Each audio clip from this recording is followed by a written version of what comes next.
கிறிஸ்துவுக்குள் மிகவும் பிரியமானவர்களும் உங்கள் அனைவருக்கும் இந்த இயேசு கிறிஸ்துவின் நாமத்தினாலே அன்பின் ஸ்தோத்திரங்களும் வாழ்த்துகளும் தெரிவித்துக் கொள்கிறேன். இந்த குளிர்ச்சியான காலை வேளையில ஆண்டவர் உங்களுக்கு மகிழ்ச்சியாக கொடுக்கிற வார்த்தை உபாகமம் 28வது அதிகாரம் 14வது வசனம்.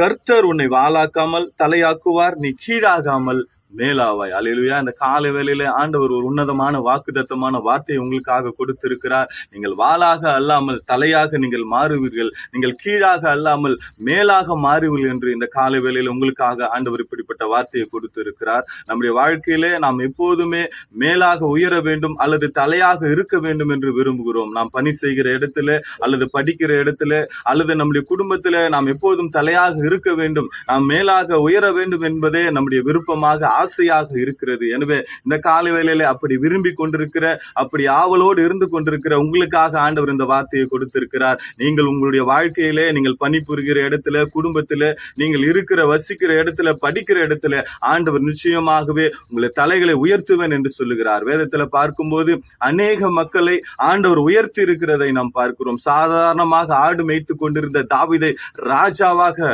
மாற்றின ஆண்டவர் இந்த காலை வேளையில உங்களையும் நீங்கள் சாதாரணமாக இருக்கிற இடத்துல ஆண்டவர் உங்களை தலையாக மாற்ற ஆண்டவர் இந்த காலை வேளையில காத்து கொண்டிருக்கிறார். நீங்க கீழாக அல்லாமல் மேலாக உயர்வீர்கள் என்று இந்த காலை வேளையில ஆண்டவர் வாக்குத்தத்தம் பண்ணியிருக்கிறார். அதற்கு நாம் செய்ய வேண்டியதெல்லாம் அந்த வசனத்தில் மேற்பகுதியில அழகாக சொல்லப்பட்டிருக்கிறது. இன்று நான் உனக்கு விதிக்கிற உன் தேவனாகிய கர்த்தரின் கட்டளைகள் கை கொள்ளவும் அவைகளின்படி நடக்கவும் அவைகளுக்கு செவி கொடுத்து வந்தால் கர்த்தர் உன்னை வாளாக்காமல் தலையாக்குவார், நீ கீழாகாமல் மேலாகுவா என்று இந்த நாளிலே ஆண்டவர் உங்களுக்காக இந்த வார்த்தையை கொடுத்திருக்கிறார். நாம் கீழ்ப்படிவோம், செவி கொடுப்போம். நிச்சயமாகவே நீங்கள் வாளாகாமல் தலையாவீர்கள், நீங்கள் கீழாகாமல் மேலாக உங்களை ஆண்டவர் உயர்த்துவார். இந்த நாள் இனிய நாளாக அமைய கர்த்தர் தாமே உங்களை உயர்த்தி மகிழ்வாராக. God bless you.